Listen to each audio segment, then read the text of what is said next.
네, 반갑습니다. 통일 생각에서 진행하는 강좌에 참여하신 여러분들 환영하고 인사를 드리도록 하겠습니다. 저는 이제 김형석이라고 합니다. 2017년 6월까지 통일부에서 남북 문제를 이제 다루는 그런 업무를 수행했습니다.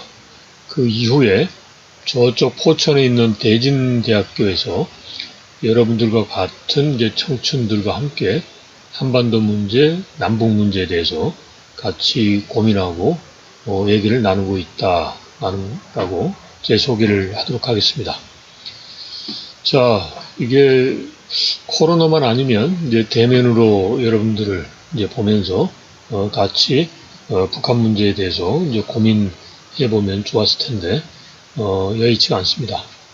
지금 이제 코로나19에 대해서 작년부터 시작해서 이제 올해는 이제 백신 접종이 시작됐고, 그리고 이제 전 세계적으로 특히 또 우리도 아주 치열하게 전염병에 대응을 하고 있습니다. 그래서 올해는 이제 잘 이제 마무리돼서 이제 코로나의 그런 두려움에서 벗어나는 이제 그런 이제 상황이 됐으면 좋겠다 싶습니다.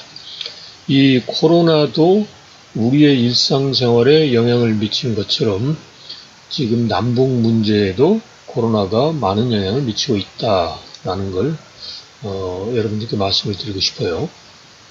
북한은 여러분들이 상상하시는 것처럼 우리와 여러 가지 그랬던 생활 수준이 열악합니다. 그리고 특히 그 중에서 이제 보건, 의료 분야 이런 부분은 매우 열악하기 때문에 전염병과 같은 이번에 코로나19와 같은 전염병이 이제 북한에 유입됐을 경우 소위 말해서 그 속수무책으로 이제 북한이 당할 수가 있기 때문에 이제 극도로 경계심을 갖고 이제 예방 조치를 취하는 게 이제 북한의 특성입니다. 과거에 2000년 초반에 뭐 사스가 있을 때도 그랬고, 그리고 또 2000년 중반에 2008, 9년 때 신종플루가 발생했을 때도 이제 북한에서 극도로 두려워하고 경계를 했었다라는 사례가 있었어요. 그래서 이번의 경우도 북한이 작년에 코로나가 이제 발생하고 난 다음에 가장 먼저 국경 지역을 이제 차단하고 이제 전염병 유입을 예방을 했던 거죠. 그래서 그걸 언론에서는 뭐 이제 셀프 제재다라고도 뭐 셀프 격리, 셀프 제재다라고도 이야기를 합니다. 하여튼 이제 그래서 그런 작년부터 코로나에 대한 극도의 그런 그 대응 조치가 이제 북한에서 시행이 되고 있어요. 그래서 북한에서 그걸 국가 비상 방역 체제, 그리고 방역에서도 보면 뭐 초특급으로 대응한다라는 거예요. 그래서 초특급이라는 것은 여러분들이 이제 최근에 경험하셨던 것처럼 뭐 5인 이상 사적 모임 금지, 뭐 이것보다도 더 강한 조치다라고 이야기를 합니다. 북한은. 그래서 심지어 뭐 3인 이상 뭐 가족이 아닌 이제 사람 간에 이제 뭐 2인 또는 3인도 뭐 만나지 못하게 이제 한다라는 그런 이제 북한 소식통의 이야기도 있습니다. 하여튼 이제 북한에서는 초특급 조치로 대응을 하고 있기 때문에 그에 따라서 남북 관계가 뭐 여러 가지 이유로 해서 대립되고 긴장되지만 이제 그걸 떠나서 이제 코로나19라는 이제 그런 전염병, 그리고 거기에 취약한 이제 북한의 입장에서는 남북 관계에 나설 수 있는 여력이 없다라고 볼 수 있는 거죠. 자, 그럼 그렇고 하여튼 제가 여러분들께 말씀드릴 주제는 이제 북한 정치를 어떻게 볼 것인가라는 거예요. 그래서 여기에 대해서 제가 여러분들께 하나하나 자세히 한번 저의 의견을 말씀드리고자 합니다. 자, 순서는 북한의 정치 체제가 어떻게 구성되어 있느냐, 그리고 아무래도 이제 나중에 뒤에 설명하겠습니다만은 이제 북한의 지도자의 리더십이 중요하고, 그리고 그 지도자와 함께 북한을 통치해 나가는 핵심 인물이 누구냐에 따라서 이제 북한의 정치가 이제 결정된다 이거죠. 그리고 북한의 전반적인 통치 전략, 그리고 우리가 고려해야 될 사항에 대해서 한번 여러분들께 이제 설명을 이제 드리도록 하겠습니다. 자, 우선 첫 번째, 북한의 정치 체제입니다. 북한의 정치 체제를 설명드리기 앞서서 정치라고 하는 일반적인 개념의 그 내용, 의미라고 그럴까요? 이걸 한번 살펴보는 게 중요할 것 같습니다. 정치라고 했을 때는 여러 가지가 있어요. 그러니까 그 학자들에 따라서 뭐 여러 가지 이야기도 있는데 가장 일반적인 정의가 맨 밑에 있는 것처럼 사회적으로 제한된 가치를 배분하는 데 있어서 그런 과정에서 일종의 권력 행위이다. 그러니까 힘의 다툼이다. 라는 게 이제 정치예요. 그러니까 일단은 제한된 가치니까 그 속에는 경제적인 가치도 있고, 그 다음에 뭐 권력, 뭐 명예, 뭐 이런 거 다 포함이 되겠죠.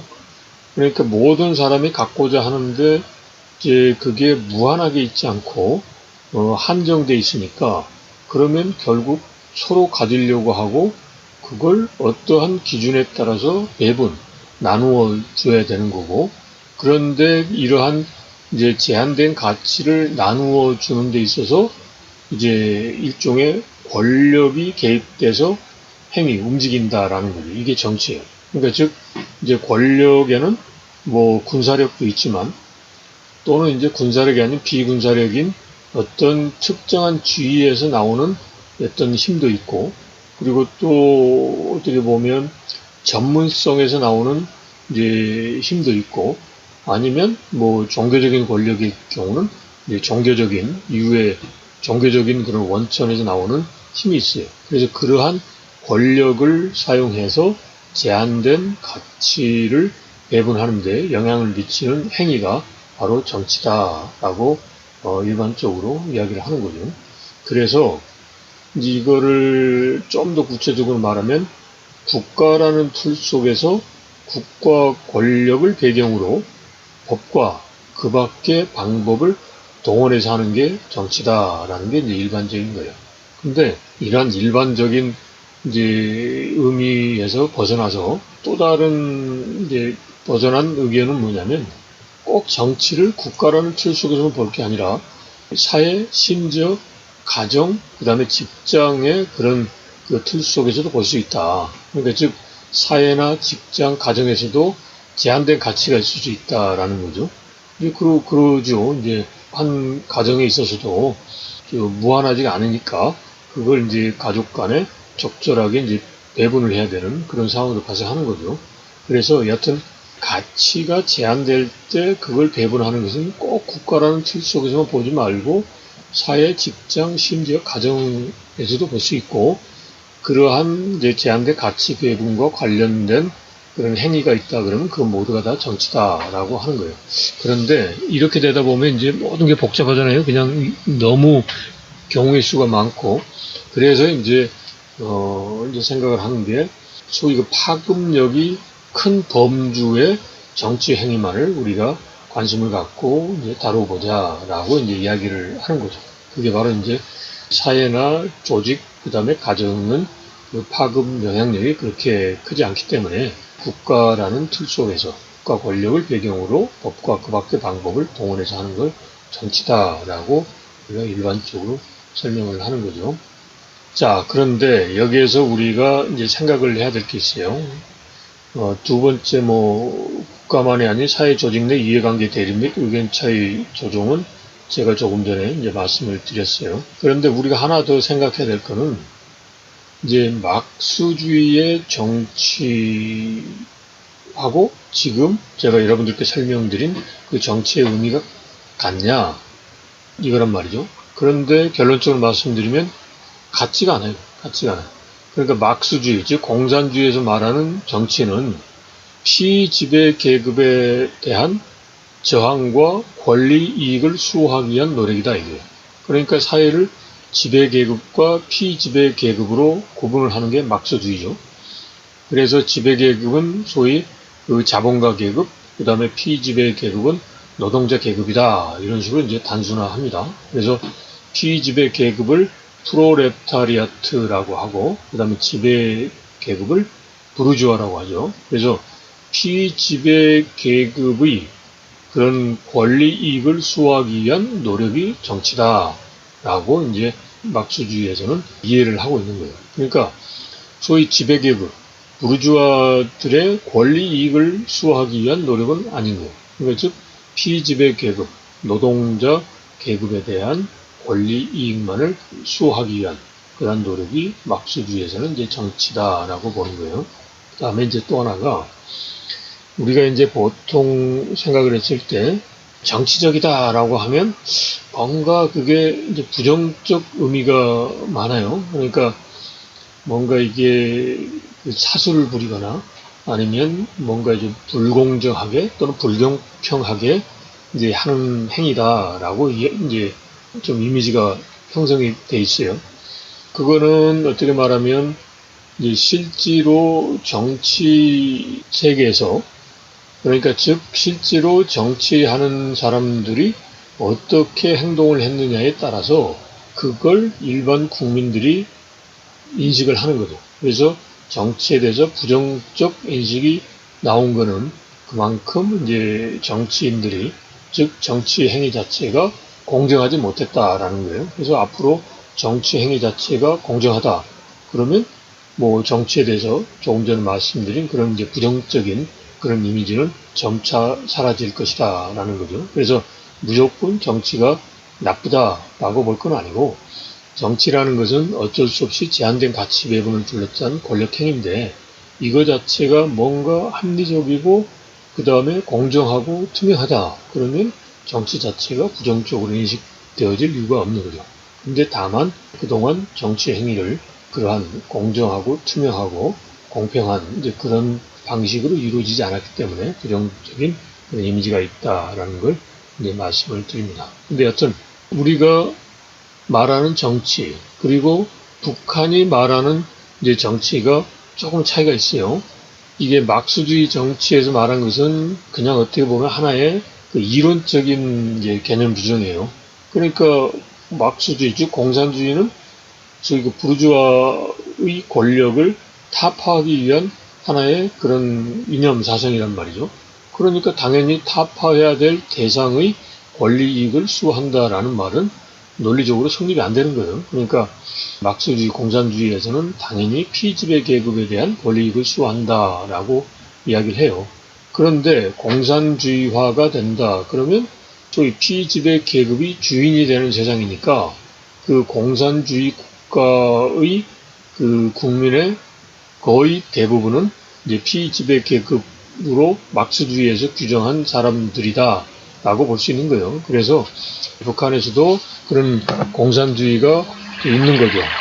그래서 막스주의에서 말하는 이제 공산주의에서의 정치에 해당되는 것도 있는 거다 이거예요. 그러니까 즉 무슨 말이냐면 개념적으로는 지배계급과 피지배계급이 있는데 이 부분에 대해서 이제 현실적으로 보면 공산화 혁명이 이루어져서 이제 기본적으로 지배계급이 사라졌기 때문에 공산권 국가에서의 모든 주민은 모든 국민은 이제 피지배 계급일 수밖에 없다라는 거죠. 피지배 계급이 아니면 정치적으로 박해를 보거나 이제 퇴출되기 때문에 그런 거죠. 네. 그래서 그 공산권에서도 정치가 있고 그러면 그 정치는 여기서 말한 대로 제한된 가치 배분을 둘러싼 권력행위하고 같다라는 거예요. 그런데 북한에서 정치라고 하면 이제 우리가 말하는 정치다라는 것에 부과해서 모든 것을 포괄적으로 고려하고 다룬다. 이제 그런 의미에서 정치다라는 그런 이제 용어를 사용한다라는 거예요. 그래서 우리가 말하는 그 정치다라고 정치라고 했을 때 개념하고 북한이 말하는 정치라고는 다르기 때문에 그 부분은 이제 여러분들이 좀 이해를 할 필요가 있어요. 예. 그러면 이게 일반적인 정치고 다음은 이제 정치 체제의 유형에 대해서 한번 살펴보죠. 예. 정치 체제 유형은 기본적으로 민주주의가 있고, 그 다음에 이제 독재가 있고, 공산권에서 말하는 인민에 의한 독재가 있어요. 예. 그래서 일단 여러분들이 이제 잘 아실 텐데, 민주주의라는 것은 이제 기본적으로 주권은 국민에게 있고, 주권자인 국민들이 선거의 과정을 통해서 이제 대표를 이제 뽑는 거란 말이죠. 예, 대표를 뽑고, 그리고 그 과정에서 일정한 임기를 두고 대표를 뽑고, 그 과정에서 제대로 된 행위를 할 경우 이제 계속적으로 뽑아주지만, 예, 그게 아닌 경우는 이제 일종의 탄핵도 하고, 그 다음에 또 낙선도 이제 시키는 거죠. 예. 그래서 민주주의의 경우는 국민이 일반 주권자로서 권리를 이제 행사하는 거예요. 그 다음에 이제 또 하나는 이제 독재 체제인 거예요. 독재. 그래서 즉 일반 국민들의 그러한 의사를 이제 존중하지 않고 기본적으로 권력자가 자신의 의지대로 마음대로 그 권력을 행사해서 국가를 통치해 나가는 이제 그러한 체제가 바로 이제 독재 체제인 거죠.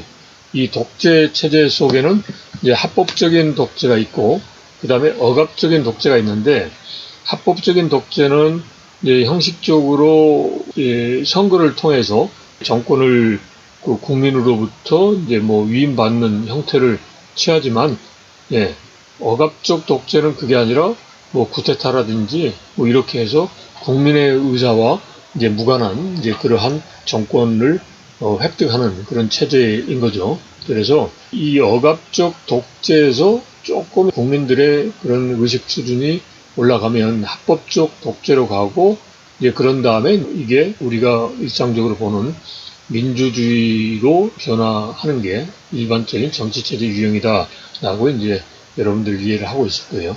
근데 민주주의에 대해서 또 하나 이런 이야기도 있죠. 대중주의다라는 그런 비판도 있습니다. 그래서 대중주의라는 것은 일종의 포퓰리즘이다 그러고, 일반 대중이 절대 다수의 힘을 가지고 이제 마음대로 뭐 이게 좌지우지한다라는 거죠. 그러다 보니까 제대로 된 사회가 제대로 된 국가 운영이 되지 않는다라는 이제 비판도 있습니다만은, 여기에 대해서 또 다른 의견은, 그러면 대다수의 사람들이 원하는 바가 있는데 그 원하지 않는 방향대로 소위 무슨 철이니 이제 철이니 일반 많은 사람들은 원치 않는데 이게 맞다라고 해서 이제 무조건 끌고 가는 게 과연 그게 옳은 거냐, 뭐 그런 이제 비판도 있어요.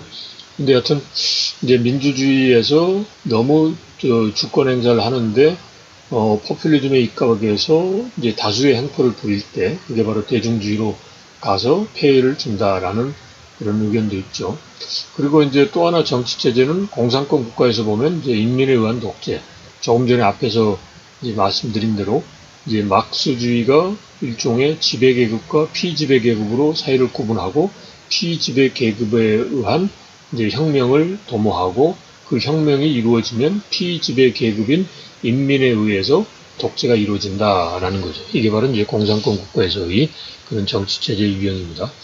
하여튼 뭐 여러 가지로 말씀드렸습니다만은, 전체적인 상황은 시대 상황에 따른 정치체제의 변화는 있고, 그러한 정치체제의 변화는 불가피하다라는 게 뭐 동서고금이나 지금 현재 우리가 보고 있는 이제 세계사다, 이런 말씀을 드립니다.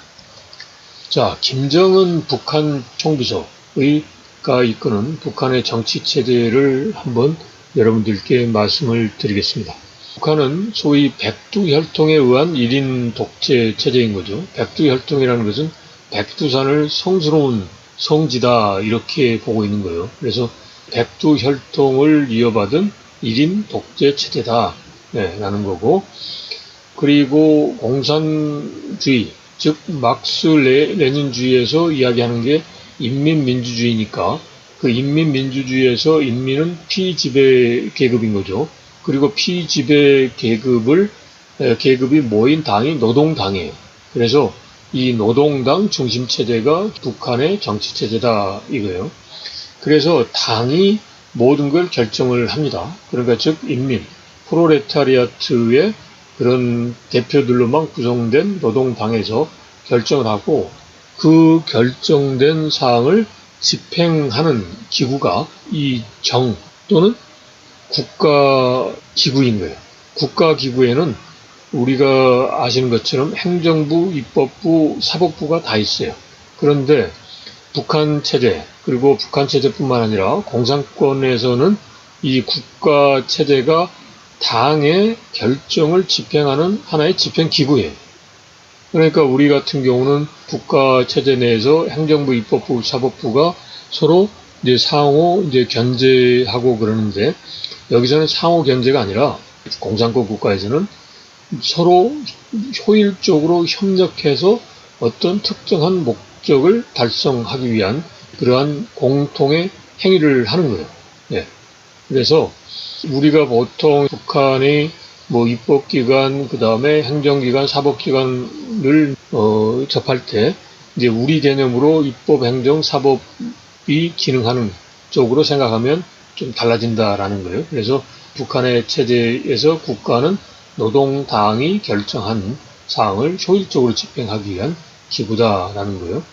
그리고 이제 북한에서 이러한 국가기구라고 할 수 있는 것은 국무위원회, 이게 행정부와 같은 거고, 그 밑에 여러 가지 이제 그 내각이 있어요. 우리로 하면 각 부처가 있듯이 그게 있고, 그 다음에 최고인민회의, 우리로 하면 이제 국회와 같은 거고, 그 다음에 중앙재판소 및 검찰소, 우리로 하면 이제 법원과 같은 이제 그런 기구가 있다 이겁니다.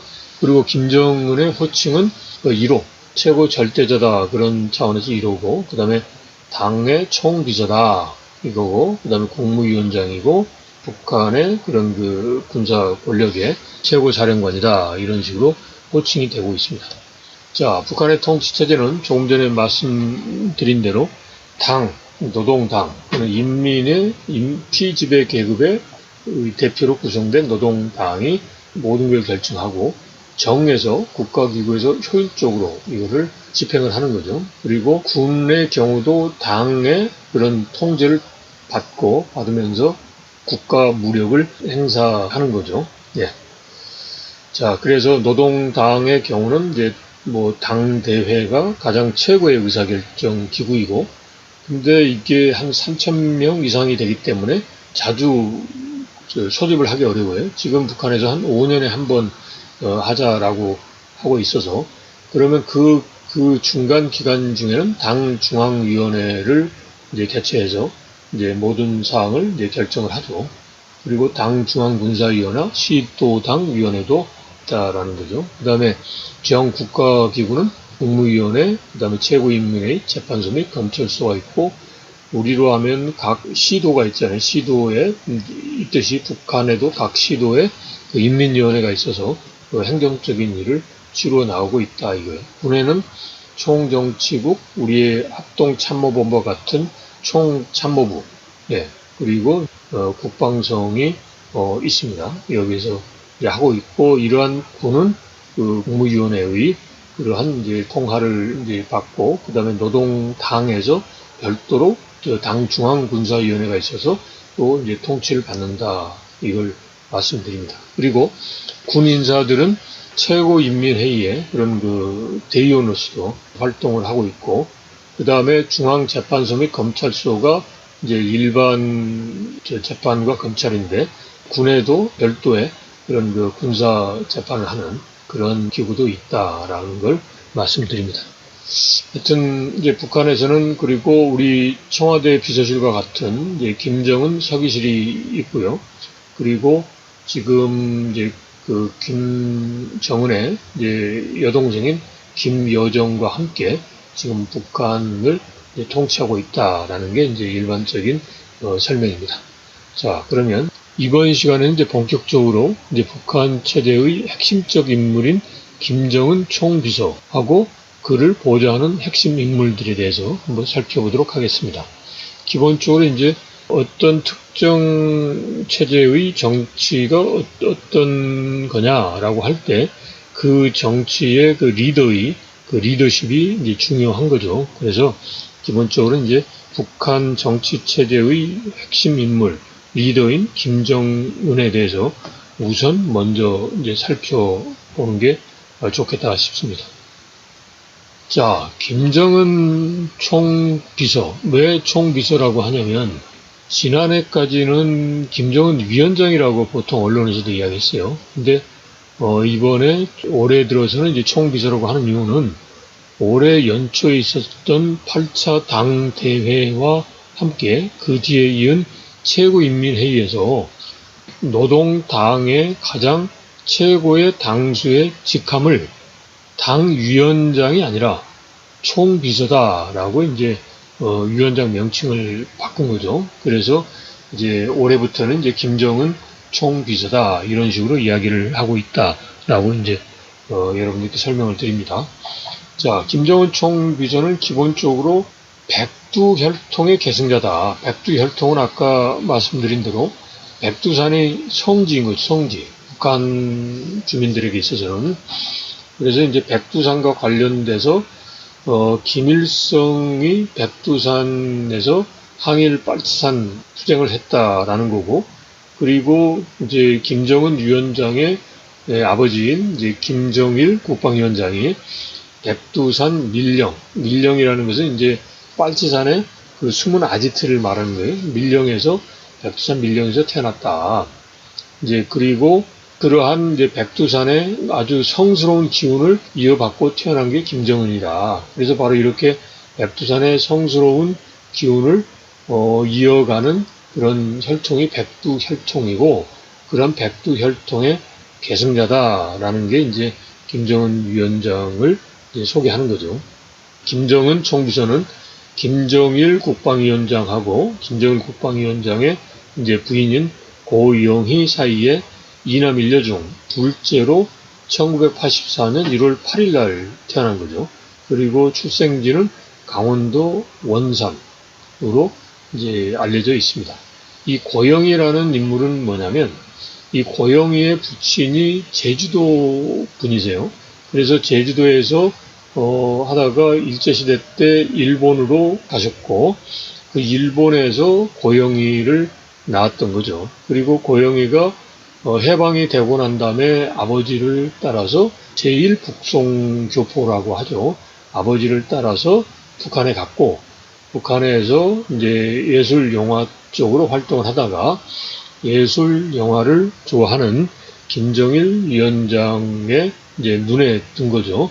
그래서 이제 결혼을 했고, 그 사이에 이제 이남 일녀를 둔 거죠. 자, 이남 일녀에서 김정은이 이제 두 번째인데, 김정은의 형은 이제 김정철이고, 그 다음에 김정은의 여동생은 김여정이에요. 그래서 김정철은 지금 현재 뭘 그렇게 공개적 활동 안 하고 있어요. 이제 과거에 수년 전에 저 영국에서 팝스타의 공연에 보러 간 게 한번 이제 노출된 적이 있는데, 그 이후로는 특별하게 노출된 적이 없어요. 그리고 여러 이야기를 들어보면 김정철이 이제 호르몬에 뭔가 이상이 있어서 대적 활동을 하기가 좀 어려운 상황이다라고 뭐 알려져 있습니다.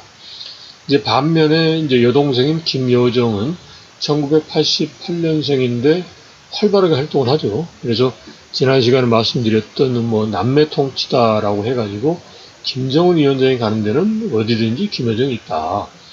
이제 심지어 2018년에 남북 간의 정상회담을 할 때, 정상회담 합의문을 서명할 때 그 서명본하고 서명할 수 있는 이제 그 필기구를 직접 이제 김여정이가 가지고서 이제 김정은 위원장한테 전달하고 이제 이런 것도 봤고, 그리고 또 정상회담을 할 때 아주 실무적인 일만 하는 게 아니라 정책적인 부분에도 관여하고 있다는 인상을 주기에 충분하게 이제 배석을 한 거죠. 정상회담 때 그 자리에 같이 있는 거죠. 배석. 이 배석이란 말은 여러분 잘 아시는 것처럼 단순하게 뭐 그냥 장식처럼 있는 게 아니라 특정 분야에 대해서 그 최고 지도자를 보좌하기 위해서 어떤 최고 지도자 간의 이제 만남의 그런 장소, 만남의 그 무대, 만남의 테이블에 같이 참여하는 걸 배석이다라고 하죠. 그래서 김여정은 이제 그런 식으로 해서 이제 김정은 총비서를 적극적으로 보좌하고 있다라는 거죠. 그리고 김정은 위원장 입장에서 보면 여동생이 이제 아무래도 보좌하는 거는 여러모로 이제 신뢰감, 그 다음에 이제 그런 걱정, 그 다음에 두려움이 없지 않을까 싶어요. 그 다음에 이제 김정은 이제 총비서가 이제 권력을 잡고 난 다음에 본인의 그 이복형이 김정남이라고 있는데, 김정남이라는 사람을 2017년 2월에 말레이시아 쿠알라룸푸르 공항에서 이제 암살을 한 적이 있죠. 자, 이제 김정은과 이제 김정남에 대해서 말씀을 드리면, 김정남은 김정일하고 김정일 국방위원장이 부인이 많았어요. 그 고영희도 부인인데 그 부인 중에 한 사람이 또 성혜림이에요. 그래서 성혜림과의 사이에서 태어난 게 김정남이고, 김정남은 훨씬 더 이제 김정은보다도 나이가 이제 위죠. 그리고 이제 아들로서는 이제 백두혈통에서 아들로서는 제일 먼저 태어났기 때문에, 그러니까 비록 이제 어머니는 다르지만 아버지와 같으니까 그런 가운데서 이제 아들 중에 가장 이제 나이가 많은, 우리로 하면 이제 장남인 거죠. 그래서 이제 북한 내부에서도 김정남이 이제 김정일 국방위원장의 뒤를 잇는다라고도 이야기를 했고, 한때 그런 움직임도 있었어요. 그런데 이제 2011년 12월 17일 날 김정일 국방위원장이 사망을 하고, 그 뒤를 김정은 이제 총비서가 뒤를 이어봤죠. 예. 그래서 이제 사실상 김정남이 장남임에도 불구하고 후계자가 되지 이제 못한 상황이고, 그런 상황에서 중국에 체류하면서 여러 가지 활동을 했죠. 그 중에 하나가 북한에 대한 그 반발에서 이제 망명 정부를 이제 세운다, 그런 이야기도 있었고, 망명 정부를 세우고자 하는 그런 세력에서 망명 북한 정부의 수반으로 김정남을 추대한다라는 이야기도 있었죠. 하여튼 그런 여러 가지 이제 상황이 작용을 했는지는 모르겠지만, 하여튼 2017년 2월에 김정남이 말레이시아 쿠알라룸푸르 공항에서 이제 암살됐고, 거기에 따라서 그 배후는 이제 북한이지 않느냐라는 게 지금 현재까지의 그런 알려진 바다 이런 거예요.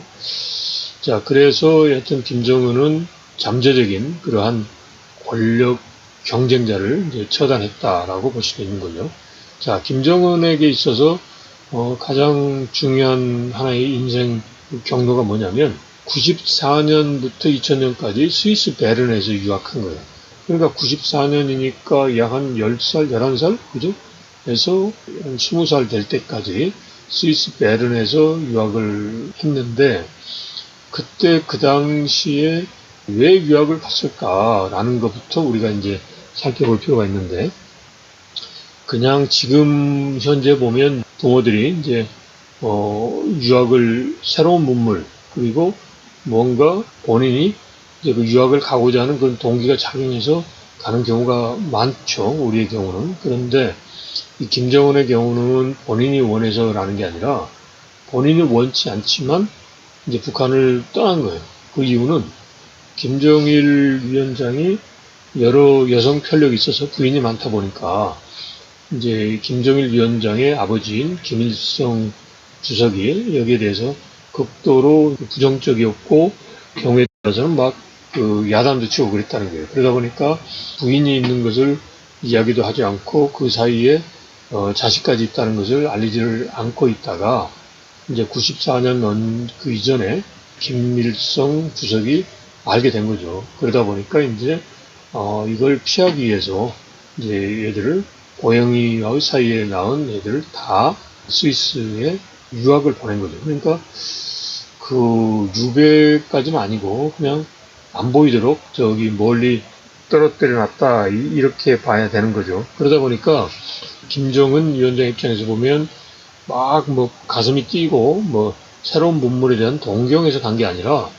부모님, 특히 이제 어머니하고 뭐 어린 시절 얼마나 재밌게 놀려고 하겠어요. 그걸 이제 못한 거니까 정서적으로 많이 힘들었겠죠. 이제 그러다 보니까 스위스 베른 유학 시절에 같은 학교 다니던 그런 이제 동기들 이야기 들어보면 이제 말이 없고 과묵하고 그 다음에 이제 운동 좋아했고 그리고 학교에도 결석이 이제 많았다. 심지어 뭐 100일 이상 한 경우도 있었다라는 거니까 이 스위스 베른의 유학이 김정은 총비서에게 결코 뭐 긍정적인 것만은 없다라는 거죠. 정서적 측면에서 보면 조금 이제 부정적이다라고 봐야 되는 거고, 이제 다만 스위스라고 하는 이제 그 환경 자체가 그 북한하고 비교가 되죠.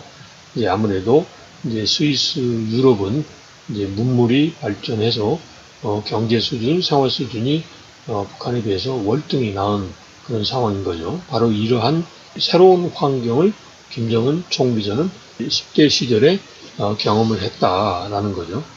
이제 그러다 보니까 이제 어떤 게 있냐면 기본적으로 이제 이런 성격을 갖게 되는 거예요. 그러니까 아까 말씀드린 대로 농구 등 스포츠를 좋아하고 서양 문물에 대한 동경이 있고, 그런데 이런 가운데서 보면 아까 제가 그 정서적으로 반드시 좋은 건 아니었다라고 했잖아요. 그러다 보니까 이제 저돌적, 좀 더 나쁘게 말하면 이제 충동적인 이제 그런 성격이 있다라는 거고, 그런데 거기에 더 나아가서 아주 자기가 모르는 이제 외지에 떨어져 있으니까 여기에 대해서 아주 꼼꼼히, 왜냐하면 본인의 그런 안위하고 관련되는 거니까 그런 의미에서 치밀한 성격을 갖게 됐다라는 거예요. 그래서 이제 하나 예를 들면 뭐 대충 하는 것보다는 뭘 하더라도 막 좀 밀어붙이고 꼼꼼하게 하고 뭐 이런 거죠. 그러니까 저돌적 치밀한 성격을 이제 가지고 있다라고 이제 볼 수도 있고, 실제로 그 이후에 김정은 총비서가 하는 걸 보면 바로 그런 것 같기도 해요. 그러니까 이제 최근에 뭐 8차 당대, 나중에 다음 시간에 설명도 하겠습니다만은 8차 당대에서 국가발전 5개년 계획을 발표를 하고, 그리고 여기에 대해서 각 기관, 기업소, 부문별로 토론회를 하도록 해서 구체적인 계획을 수립하게 만들어요. 그런 다음에 조금 안 지나서 이제 곧바로 치밀하게 1개년 계획에 대해서 구체적이고 세세하게 그걸 수립하게 만들고, 이걸 관철하기 위한 권기대회, 그리고 또 이걸 당 차원에서 이끌어가기 위한 시군 당 책임비서 회의를 소집하듯이 매우 저돌적이고 치밀한 그런 행보를 보이고 있다라고 볼 수 있는 거죠. 그리고 이제 농구 등 스포츠를 좋아한다는 것은 지난번에 이제 그 로드맨이라고 하는 한 3년 전이죠. 로드맨이라고 하는 그 미국의 NBA 스타를 이제 초청해서 농구대회도 하기도 했죠. 그리고 서양 문물에 대한 동경과 관련해서는 이랬다는 겁니다. 이제 그 스위스 베른에서 유학할 때 가끔씩 이제 북한에 이제 왔다 가는데 그때마다 하던 이야기가 왜 우리 조국은 이렇게 못 사느냐, 뭐 그런 이야기를 많이 했다 그래요.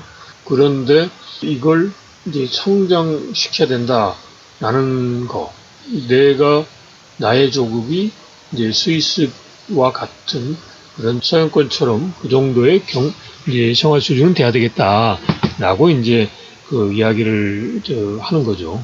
네.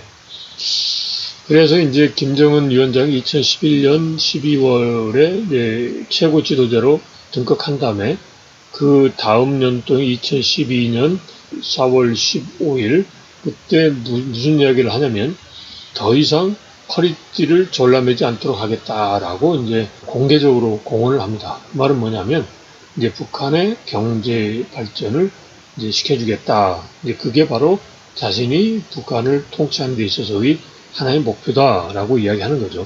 바로 그러한 목표가 이제 설정된 거는 이제 아무래도 10대 시절의 스위스 베른에서의 유학 시절 서양 문물에 대한 동경이 작용해서 그런 게 아닌가 싶습니다. 자, 이러한 김정은 총비서의 그 리더십은 과연 어떤 리더십일까? 참 북한 방송이라든지 뭐 이런 걸 통해서 우리가 접해봅니다만은 과연 이제 어떠한 리더십인지라는 것에 대해서는 지금 현재까지 전문가들은 이제 외민, 그러니까 북한 인민들을 사랑한다, 자애로운 어버이다 라는 그런 이제 이미지와 함께, 그 다음에 김일성과 같은 그 외모, 그리고 김일성과 같은 연설하는 것도 비슷하다는 거죠. 그런 김일성 따라하기를 하는 게 아니냐. 그러니까 김일성도 애민이었단 말이죠. 그러니까 뭐 노동자 농민들하고 같이 뭐 사진도 찍고 같이 또 뭐 활동도 하고 이런 거였죠. 그래서 지금 현재로서는 김정일 국방위원장의 경우는 은둔의 지도자 해서 이제 공개적인 협상 또는 이제 북한 주민들, 북한 인민들과의 활동이 좀 약했는데, 김정은 총비서 같은 경우는 북한 주민들과 같이 더불어가는 그런 그 외민, 그리고 또 할아버지인 김일성 따라하기를 하는 리더십이다라는 거죠. 그래서 최근에 북한에서 강조하는 게 이제 인민대중이 제일이다라는 인민대중 제일주의를 표방하기도 합니다. 자, 그러면 이러한 김정은 총비서의 리더십은 이제 우리가 보는 권위적 리더십, 민주적 리더십, 자유방임형 리더십 중에서 어디에 속할까요? 기본적으로 이제 권위적 리더십이라고 봐야 되겠죠. 민주적 리더십은 지금 현재 이제 우리와 같은 민주주의 국가에서 쉽게 볼 수 있는 거고, 자유방임형 리더십은 이런 정치체제라기보다는 어떤 그 연구단체, 이런 데서 이제 보이죠. 그러니까 각자의 전문성을 존중하고 거기에 따라서 이제 활동할 수 있도록 이제 자유롭게 방임한다라는 거니까 주로 이건 이제 연구소 같은 데서 이야기를 하죠. 그래서 김정은 총비서의 리더십은 권위적 리더십이고, 이제 그거는 애민, 북한 인민을 사랑하고 김일성 따라하기다라는 거죠. 이러한 이제 김정은 총비서의 리더십의 근원은 아마도 절대적 권력이지 않을까. 뭐 전문성이나 뭐 존경은 김일성 따라하기로 해서 존경을 유도하려고 하죠. 그렇지만 기본적으로는 그 백두혈통에 의한 1인 독재 체제 하에서의 절대적 권력이 리더십의 이제 근원이다라고 볼 수 있지 않나 이제 싶습니다. 자, 그러면 이제 김정은 정권의 이제 정책 결정 체계를 한번 알아보도록 하겠습니다. 정치라는 게 북한에서도 기본은 공산주의에서 소위 피지배 계급의 권리를 보호하고 증진시키기 위한 활동이다 그랬지만, 공산혁명이 있고 난 다음에 지배계급이 사라지니까 피지배계급 모두가 국민이 된다라는 거죠. 그러면 그런 상황에서는 결국은 제한된 가치를 어떻게 배분하느냐라는 거고, 그러한 제한된 이제 가치를 배분하는 데 있어서 중요한 게 일종의 그런 그 국가기구가 어떻게 활동하느냐, 그리고 또 그걸 다른 말로 말하면 통치를 어떻게 하느냐, 그리고 또 다른 말로 하면 국가기구가 어떻게 정책을 집행하느냐라는 거란 말이죠. 그래서 일단은 이제 김정은 정권이 어떻게 정책 결정을 하는가, 즉 어떻게 북한 내의 제한된 가치를 이제 배분하는 데 있어서 어떻게 활동하느냐라는 게 북한의 정치를 알아보는 거다라고 할 수 있는 거죠. 자, 김정은 정권의 정책 결정은 우선 이제 우리하고 비슷해요. 해당 부서가 정책을 이제 건의하고, 그 다음에 당에서 당 중심이라고 그랬죠. 당의 정무국이 검토하고, 그런 다음에 이제 김정은이 비준하는 거죠. 그리고 서면이나 중요 사안은 대면으로 하고 직접 얼굴 마주보고 필요시 현장 방문해요. 요즘 이제 코로나 상황이 돼서 북한에서도 화상회의를 하는 경우가 이제 언론에 자주 보도가 된다고 말씀드릴 수 있습니다. 그런 다음에 이러한 사항이 제대로 됐는지라는 걸 당 조직부에서 이행 실태를 이제 점검 이제 한다는 겁니다. 김정은 총비서 체제 하에서의 정책 결정, 또 다른 말은 김정은 정권 하에서의 정치의 특징은 수령 1인의 권한이 집중되어 있고, 여기서 수령은 일반적 수령이고 이제 김정은은 총비서라고 하죠. 총비서 1인의 권한이 집중되어 있는 특징과 함께 수직적 구조다. 위에서 결정하면, 즉 당이 결심하면 인민은 따른다라는 거죠. 수직적 구조다라는 걸 이제 말씀을 드립니다. 자, 이런 데 있어서 기본적으로 핵심적인 역할을 하는 인물들이 있어요. 최용해 국무위 제1부위원장, 또 이제 최고인민회의 상임위원장이 전체적으로 총괄 역할을 합니다. 최용해라고 하는 사람은 이제 50년생인데, 이제 최헌이라고 과거에 김일성 주석과 빨치산 이제 활동을 같이 했던 인물인 거죠. 거기에다가 조용원 당비서, 지금 당 조직비서, 그러니까 인사권과 감찰권을 다 가지고 있는 당 조직비서인데, 이제 조용원의 경우는 이제 뭐 특별하게 그런 이제 배경이 뭐 이제 최영애처럼 이제 소위 김일성, 김정일과 뭐 연관되는 건 아닌데, 기본적으로 이제 지금 현재 테크노크라트 비슷하게 성장을 하면서 김정은에게 절대적인 충성을 한 인물로 이제 해석이 되고 있습니다. 경제는 이제 김덕훈 내각 총리인데 61년생이고 대한전기공장 지배인을 했던 사람이에요. 그러니까 기본적으로 이제 경제 부분에 대한 전문가다라고 볼 수 있는 거죠.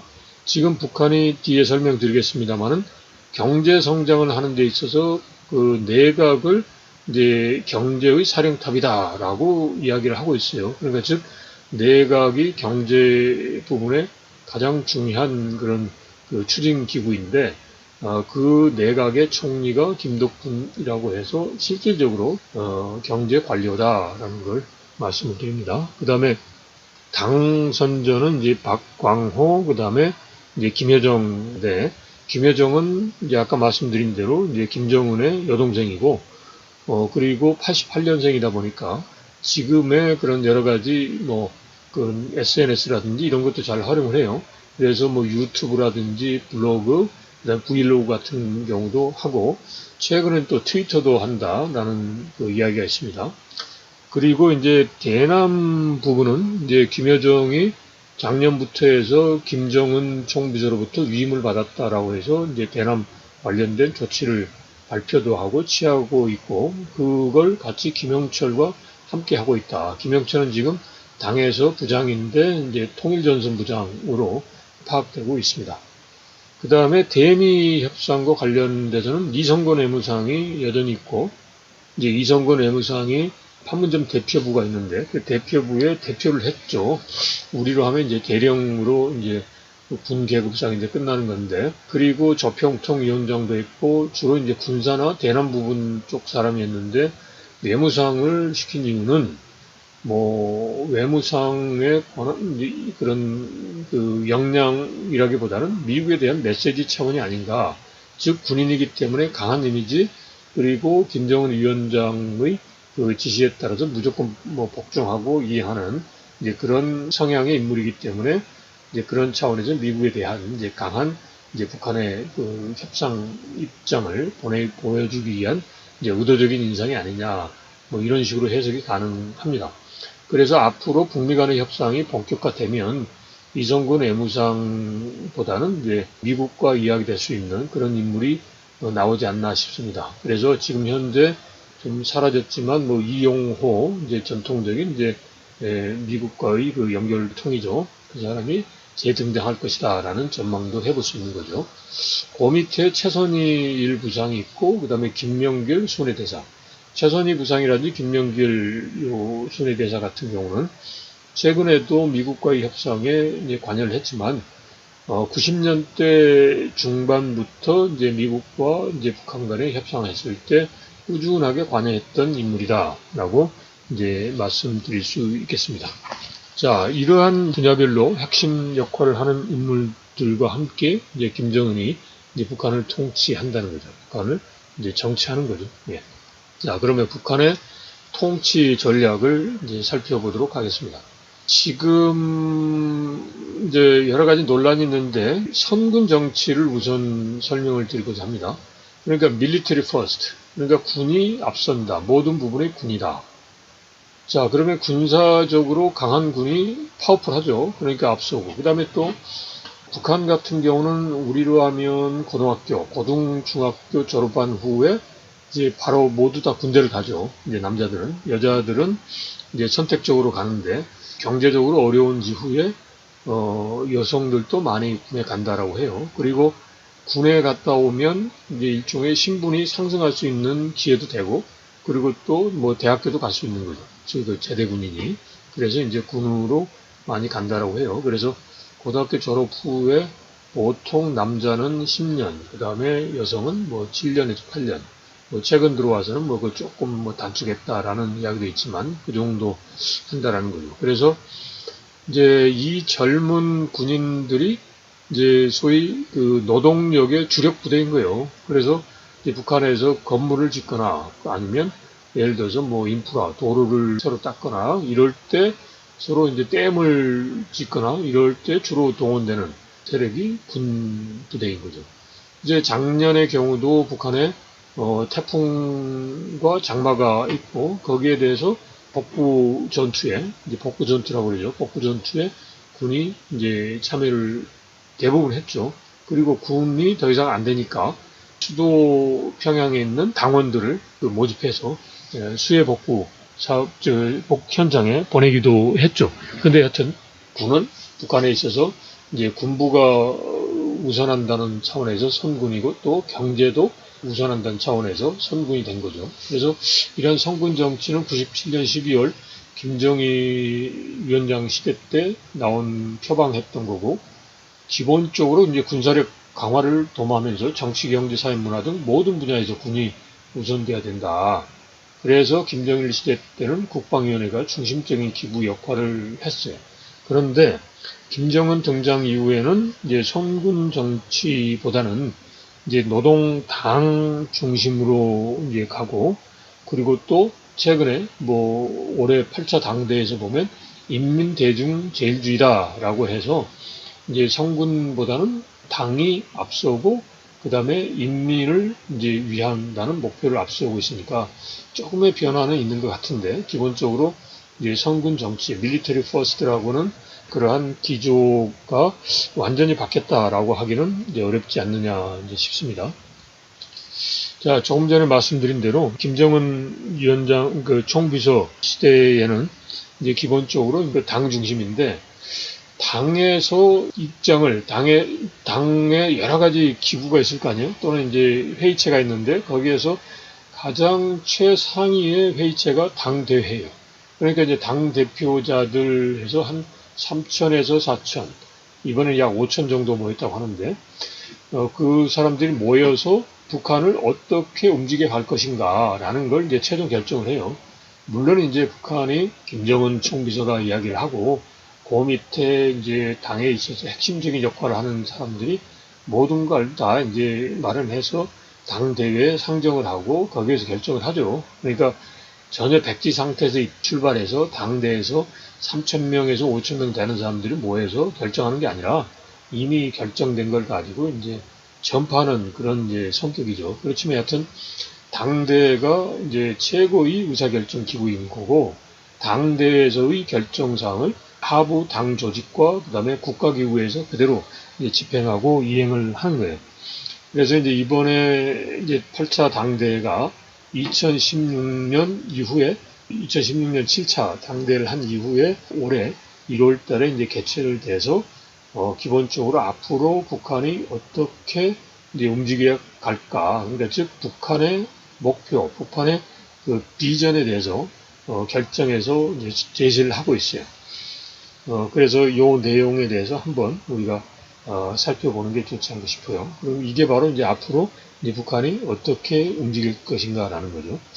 그리고 이제 참고로 이번에 북한에서 이제 당 규약을 개정을 하면서 당대가 이제 5년에 한 번씩 열리도록 하자라고 해서 앞으로 8차 당대회는 5년 이후에 2026년에 이루어질 것으로 생각하고, 그러면 이제 타임 스케줄은 이제 5년이다라고 볼 수 있는 거죠. 자, 당대의 주요 내용을 이제 말씀드립니다. 우선 첫 번째 큰 이제 주제는 사회주의 건설에 획기적 진전을 가져오자라는 거예요. 그러니까 북한이 말하는 것은 공산주의라고 하지 않고 사회주의라고 해요. 사회주의를 건설해야 되는 데 있어서 획기적인 진전을 가져오자. 그렇게 하기 위해서 국가 경제발전 5개년 계획을 이제 수립해서 시행하자. 그리고 국가의 방위력을 지속적으로 강화한다. 이 속에는 이제 핵무기도 포함되는 거죠. 그리고 국가 사회 제도를 공고히 발전시킨다. 그러니까 뭐 당의 역할을 강조하고 각 기관 기업체별로 제대로 활동하자. 그러니까 형식주의적이고 무사 아닐 뭐 이런 거, 그리고 또 뭐 기관 본위주의식으로 이제 특정 기관에만 집중해가지고 뭐 전체를 하는데 도움을 주지 않는 거, 그런 뭐 기관 이기주의도 배격하자 뭐 이런 이야기도 합니다. 그래서 이제 이게 사회주의 건설의 중요 내용인 거죠. 그러니까 이걸 다른 말로 이야기하면 사회주의 건설은 경제적으로 강한 나라, 그 다음에 국가 방위력 차원에서 강한 나라, 그 다음에 정치적으로도 강한 나라인 거죠. 이 세 가지로 본다면 경제는 국가경제발전 5개년 계획이고, 국가 방위, 즉 이제 군사적으로 강국은 이제 국가 방위력 지속 강화하는 거고, 그 다음에 국가 사회제도 공고 발전은 정치적으로 강국이니까 이제 이걸 이야기하는 거예요. 그래서 이렇게 당대 때 기본적으로 사회주의 건설, 그러니까 즉 강성 국가를 만들기 위한 노력을 하자라고 비전을 제시한 거죠. 그런데 이걸 어떻게 하느냐? 지금 이제 국제사회의 제재가 있고, 또 특히나 지금 코로나19와 같은 상황이 있어서 자력갱생, 스스로의 힘으로 진전을 도모해 가자라는 게 자력갱생이에요. 그러면서 하는 소리가 뭐냐면, 그 미국이 최대의 걸림돌이고, 최대의 소위 그 자유주의 건설에 있어서의 걸림돌이다. 그래서 가장 우선적으로 그 걸림돌을 해소해야 되겠다라고 이야기를 합니다. 그거는 이제 나중에 이야기할게요. 자, 이렇게 하고, 그 다음에 이제 우리가 이제 경제 부분에 있어 국가 경제발전 5개년 계획에 보면 여러 가지를 이야기해요. 거기서 보면 평양에 소위 그 5만 세대를 건설하자. 그 다음에 검덕에 2만 5천 세대의 그런 현대적인 광산 도시를 만들자. 뭐 그리고 북한 전역에 시멘트 생산을 정상화하자. 그 다음에 가장 중요한 것은 이제 농업 분야에 있어서의 그 증산을 가져오자. 그리고 이제 인민 생활이 보다 향상될 수 있도록 이제 적극적으로 노력을 하자. 그러면서 이제 소위 금속 화학이라든지 이런 기초 부분에 있어서 전력도 마찬가지고 그런 부분에 있어서 적극적으로 노력하자 이런 이야기를 합니다. 그러면서 이제 또 하나가 자주적 통일과 대외관계 발전에 대해서도 이야기를 해요. 그러면서 이제 지금 남북 관계가 남쪽에서 이제 소위 북한에 대한 그 합의 정신 위반 행위를 해서 미국하고 군사 연습도 하고 군사 훈련도 하고 또 이제 북한을 위협하는 무기도 도입하고 그래서 지금 남북 간은 판문점 선언 2018년 판문점 선언 이전으로 돌아갔다. 그래서 이제 남쪽에서 북한에 대한 적대시 정책을 해결하지 않으면 즉 그게 바로 근본 문제인데 그걸 해결하지 않고 그 다음에 여전히 북한에 대한 적대적인 반통일적 행태를 한다면 이게 남북 관계는 판문점 선언 이전으로 돌아가서 회복할 수가 없다. 그런데 남쪽이 어떻게 하느냐에 따라서 태도 여하에 따라서 3년 전 그러니까 2018년 봄날과 같은 그런 날이 될 수도 있다. 그러면서 한미합동 군사훈련이라든지 그 다음에 첨단 무기 도입 이런 걸 하지 마라 라고 이제 이야기를 하고 있어요. 그 다음에 미국에 대해서는 최대 주적은 미국이고 미국을 제압하는 게 가장 선제적이다. 이제 그러면서 국가 방위력을 지속적으로 강화시켜 나가는데 그 속에는 핵무기의 핵기술을 고도화하는 거 있고 그 속에는 핵 잠수함이라든지 뭐 예를 들어서 초음속 뭐 핵탄두 개발하는 이런 것도 이제 들어가 있어요. 그런데 이런 것은 이제 미국이 북한을 압살하려고 하는 거기 때문에 거기에 맞게 국가 방위력을 북한 스스로가 고도화하고 있는 거다. 그런데 이러한 국가 방위력을 강화하는 것 자체가 뭐 외교를 이제 배제한다는 거 아니다. 그러면서 이제 새로운 조미 관계는 이제 미국이 어떻게 하느냐에 달려 있다. 그래서 미국이 북한에 대한 적대시 정책을 바꾼다면 미국과 선대선으로, 서남과 서남이죠. 선대선으로 대응할 수도 있다. 그런데 그렇지 않고 계속적으로 이제 북한을 압살하려고 한다면 강대강으로 대결하겠다. 뭐 이런 입장을 8차 당대 때 이야기를 했습니다. 자, 이러한 상황에서 보면 이제 김정은 이제 정권의 어떤 정책 또는 이제 정치의 기본 기조는 한번 살펴보죠. 그거는 여러 번 제가 말씀드린 대로 인민대중제일주의. 그런데 그걸 안에 내용을 들어가 보면 당 중심의 국가관리 체계를 강화하자는 거고, 그러니까 인민의 뭐 자율성을 뭐 보장한다 또는 이제 보다 더 존중한다 이런 것보다도 이제 인민의 생활을 향상시키도록 인민의 행복을 위해서 당이 중심이 돼서 국가가 총체적으로 나서서 관리해야 된다라는 거예요. 그러니까 어떻게 보면 사회주의 체제, 계획관리 체제의 강화로도 볼 수도 해석될 수도 있는 건데 앞으로 지켜봐야죠. 그래서 일부 전문가들은 이게 개방으로 갔다가 다시 또 사회주의 계획 경제로 회귀했다라고 해석하시는 분도 있어요. 그러면서 현재 상황이 어려우니까 자력 경쟁을 하고 그러려면 이제 모든 북한 주민들이 일심단결을 하고 이제 그러면서 이민 위천 그러니까 즉 이제 백성을 위하기 위해서 백성을 하늘처럼 이제 떠받든다 그런 의미고 그러면서 이제 반사회주의 활동을 이제 배격하는 이제 그러한 입장도 이제 보이고 있다라는 거죠. 그러면서 이제 중요한 게 북한의 경제 개발을 강조하는데 창조 혁신 과학기술을 강조하고 있고 그런 가운데서 국가발전 5개년 계획을 법처럼 집행을 해야 된다고 하면서 형식주의나 관료주의를 배격해라 이렇게 이야기를 하고 있습니다.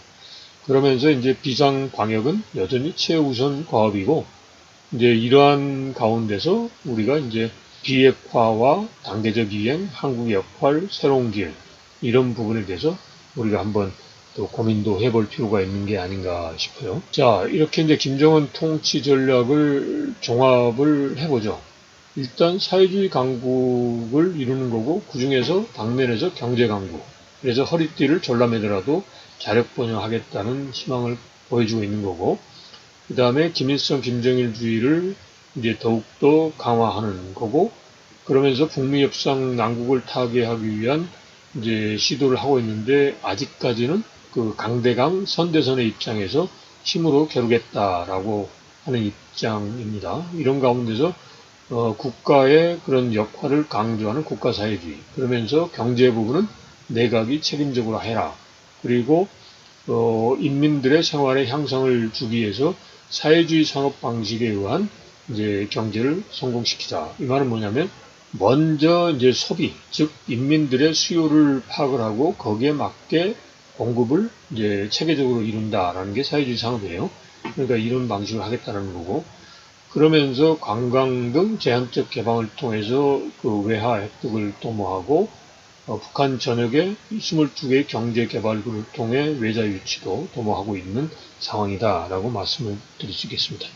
자, 그러면 이제 마지막 정리한다는 의미에서 우리 고려 사항에 대해 설명드리죠. 북한의 정치인데 결국은 우리가 북한의 정치를 알아보는 이유는 이제 남북한이 통일되기 위해서 하는 거란 말이죠. 근데 통일을 우리가 생각했을 때 여러 가지 의미가 있어요. 첫 번째는 민족적 의미의 통일, 이산가족 상봉과 같은 방식의 통일인 거고, 그 다음에 정치법적인 통일은 이제 동서독의 통일처럼 냉전 구도가 해소되면서 하나의 정치 체제로 이제 통일되는 게 정치법적인 통일이에요.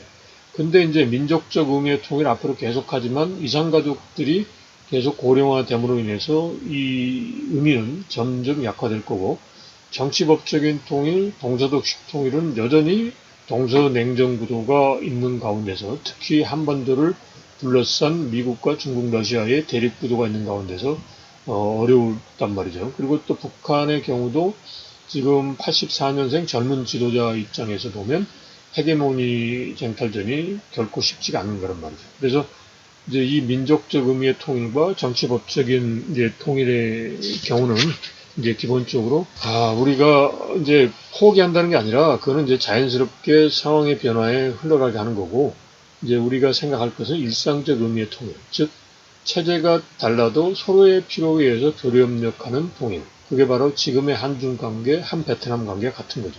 즉 우리가 북경이나 뭐 이렇게 동북 삼성 이런데 우리 필요에 의해서 관광 가고 이제 비즈니스 하러 가듯이, 그리고 베트남의 하노이나 다낭에 관광하고 비즈니스 하러 가듯이 그런 이제 우리의 필요, 그 다음에 또 북한의 필요도 있겠죠.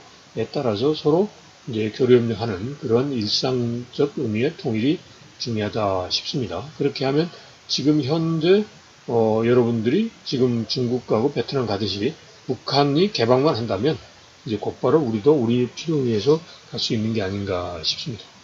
이런 가운데서 중국 등소평식으로 북한이 개방할 가능성도 있겠다. 등소평도 프랑스 유학을 한 사람이고 70년대 말에 이제 중국을 개방을 했단 말이죠. 그래서 김정은의 입장에서도 스위스 베른에 유학을 했고, 그 다음에 경제도 성장하고자 하는 희망을 갖고 있고, 시진핑처럼 이제 장기 집권을 하면서 체제도 유지하면서 경제도 성장하기 위한 이제 목표를 가지고 있다면 등소평식의 개혁 개방도 할 수 있겠다라고 볼 수 있는 거죠. 그래서 북한의 변화를 보면 기본적으로 지금 북한이 강성국가의 꿈속에서 경제 강국을 추진하고 있다라고 볼 수 있는 거고, 그 다음에 김정은 위원장 같은 8090 세대들이 앞으로 북한 변화의 중심 세대가 돼서 이제 경제 개방을 위한 이제 등소평식의 이제 개방의 길로 갈 수도 있겠다 싶습니다.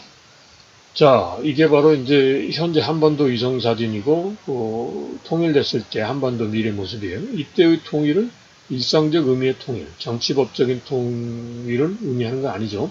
동서독식의 통일보다는 지금의 한중 관계와 같은 이제 서로의 체제를 존중하면서 교류협력하는 그런 이제 통일이 되겠습니다.